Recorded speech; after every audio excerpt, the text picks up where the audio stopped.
Hello, everybody. Today we're going to talk about the start of the Great Depression, specifically looking at the causes for the Great Depression. So, obviously, our objective question today, what caused the Great Depression? Let's see. There are 5 major causes for the Great Depression that we're going to look at. We'll talk about each one of them in more detail, but for now, let's get them right in front of us. The first is overproduction, both of industrial goods and also agriculturally. Our second is the unequal distribution of wealth we see in the United States at this time. The third are high tariffs and war debts left over from World War I. Monetary policy, probably the most important of the 5 causes. The way we're dealing with money in our country at the time is going to set us up for failure. And then, of course, last but not least, the stock market crash is going to be the final kind of nail in the coffin there that's really going to help set our ship a-sailing. All right, let's talk about each one of these in more detail. The first is overproduction. Let's start with agricultural goods.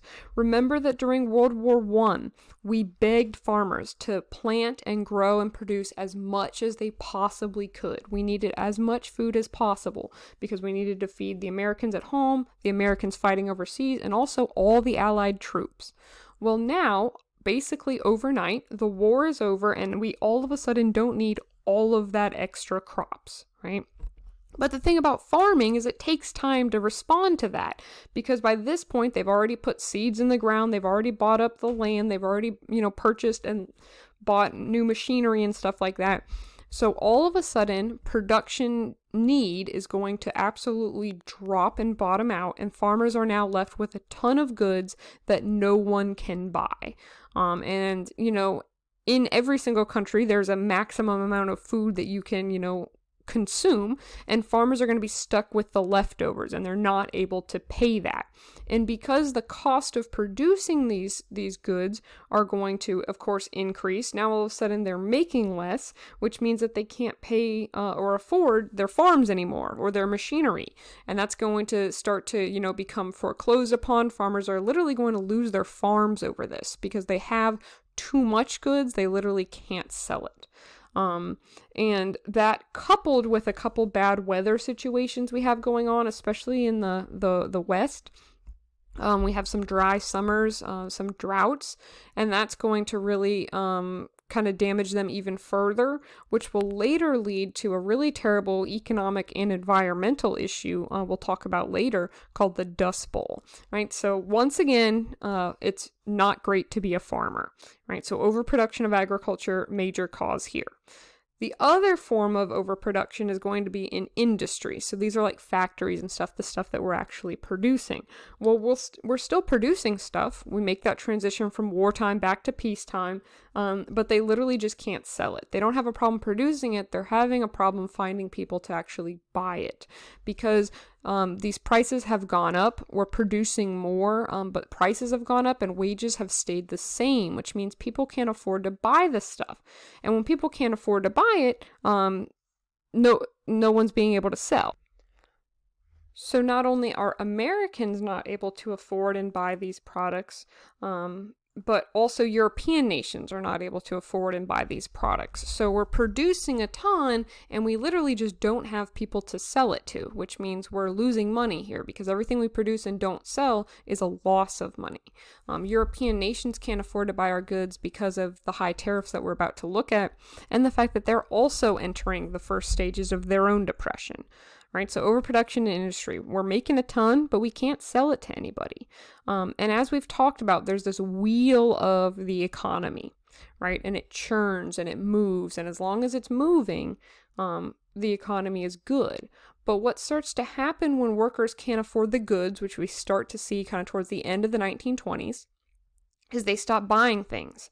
And when people, for whatever reason, stop buying things, production's going to have to slow down to account for that. So if I used to produce 17 clocks well, that's stupid math.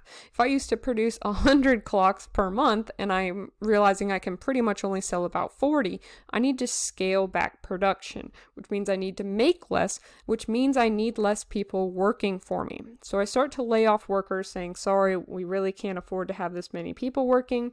I need to, reduce, which means more people get laid off. Well, when more people in the economy get laid off, less people can afford to buy things. And other industries start to go into the same exact cycle. Now more workers can't afford stuff. Now more people stop buying stuff, more production slows, more people get laid off. This is that continuous cycle we see over and over again, and it's what's starting to happen during the 1920s, the late 1920s. Now, another major issue we see kind of setting itself up throughout this decade is the uneven distribution of wealth. For example, the top 1% of Americans in 1929 had the same combined income as the bottom entire 42% of Americans. This goes to show you exactly how ridiculously wealthy the top is and how not so great the bottom part of America is doing. A perfect example of this, to kind of put it into perspective, Henry Ford at this point making about $14 million a year. Now that's a lot. That's a lot today. It's even more back then. But a majority of Americans are making less than $1,000 a year. So that just helps put it into perspective exactly how rich the rich are and how poor the poor are. As I mentioned, prices are going to increase and wages are going to stay the same. So you used to, on your $100 a month salary, used to be able to afford $5 for bread. Well, now you're still making $100 a month, but now bread costs more. Bread costs $10 or $15, and you can't compete with the rising prices because your wages are not competitive, which is going to be, of course, a big issue, which means that people can't buy goods, which means that production is going to slow. We see that cycle continuing to kick up again. And we also see the reliance on credit. People who are buying things that they can't afford right now, and they're paying for it as they go. Now, obviously, nothing can go wrong if you're buying things you can't afford, right? Hindsight, this is a terrible idea. There's absolutely no kind of credit or insurance put into place at all. But if you want to afford something you can't afford, that's fine. We'll just believe you'll pay us back later, right? Obviously setting us up for some issues in the future. But that's, a problem for another time. Another major cause are high tariffs and war debts. Remember that World War I has just ended, right? And European nations, mostly England and France, owed the United States about $10 billion. Remember, we were initially selling goods to the Allies, but after the Allies ran out of money, they said, hey, can we just, IOU? And we said, sure, it's a loan. And now we want that money back because our country's starting to get a little sketchy. Our economy has slowed. It would really help us if we could get that $10 billion back. So we kindly asked the European nations, the Allies, England and France, to pay us that $10 billion back. Well, the problem is England and France doesn't have that money. But thanks to the Treaty of Versailles, they know that Germany owes them a lot of money.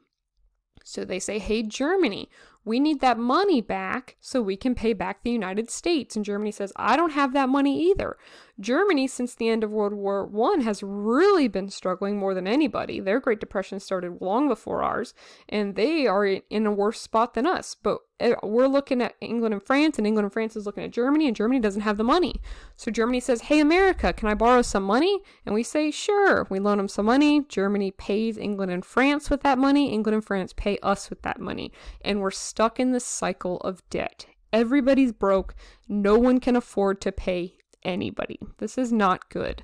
Another reason it's really bad for us specifically that the European nations are struggling is because they used to be a great backup market for our goods. When Americans weren't buying stuff, Europeans were. But now that Europeans are struggling, they're not buying our goods, which is going to, of course, contribute to that overproduction of industrial goods issue we've seen. On top of all of that, we also have something called the Hawley-Smoot Act passed in 1922. This is a term people tend to forget, so jot that down for sure. The Hawley-Smoot Act makes it very, very expensive for European nations to buy our goods because we put a high tariff on all the stuff that we're producing, the stuff we're trying to sell. Right? Now tariffs, if you're unfamiliar with that, that's just a fancy word for like a tax or just an extra, fee that you pay. And our idea is if we put these tariffs on industrial goods, Americans will buy from America and Europeans will, have to pay us more, and it'll be a great way to make more money. But it absolutely backfires because they get super offended that we want them to spend extra money on our stuff, so they put tariffs on their stuff. And everyone starts slapping tariffs on their own goods, and no one wants to pay or can afford to pay these high tariffs that everybody is demanding. And the result of the Hawley-Smoot Act is actually the complete shutdown of world trade. No one can afford anybody else's tariffs, and world trade comes to a halt. So not just is our nation's economy stop spinning, but also the world's. Not good. And then, of course, the most abstract and difficult part of this piece are these final two, the monetary policy and the stock market crash, but I'm going to talk you through it. All right, monetary policy. A policy is the way things are done. Monetary has to do with money. So it's how we're dealing with money in our country. I'm going to start to talk faster because the 15-minute deadline is coming up. So stick with me, rewind and pause if you have to. All right. Speculation. Speculation is the process we use to buy and sell stocks that's really popular during the 1920s. The idea is you buy goods when it's really, really cheap, and then you watch it rise, and then right when it gets to the top and you think it's about to start to go down, you sell so you can make as much money as possible, right? So you buy stock when it's about $5, you watch it rise all the way up to $30, and you sell it when it's at $30. Then you make $25 because you put 5 in, you got 30 out, you've made a profit of $25. It's a really easy way to make money. People start to take notice. But not a lot of people during the 1920s can afford to put a ton of money into the stock market to use speculation to make money.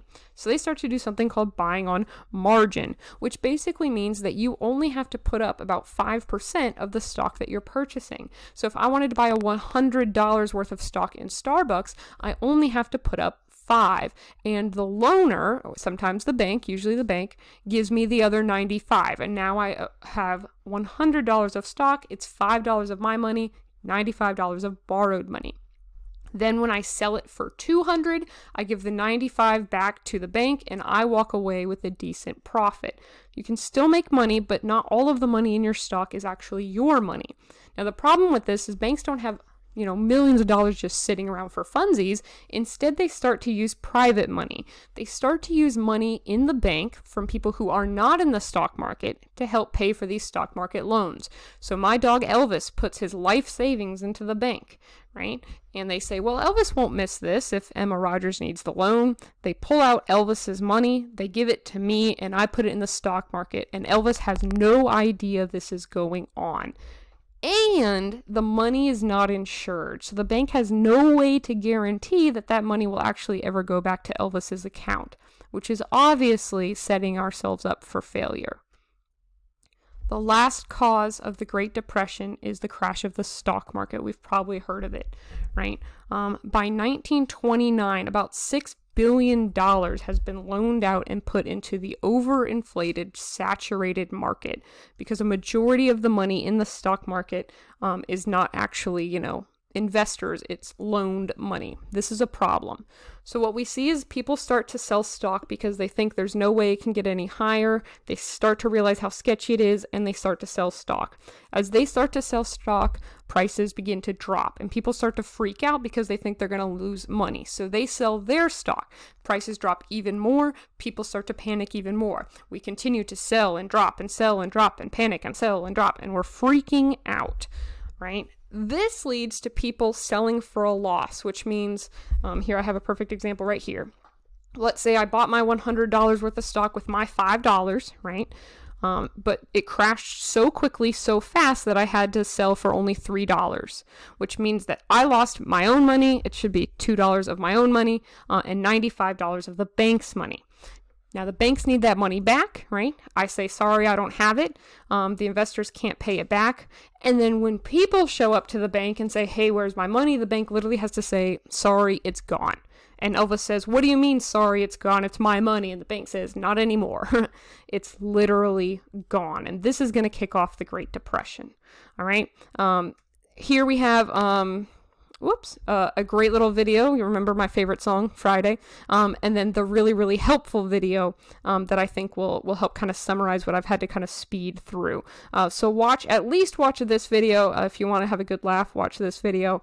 But hopefully that helps you understand.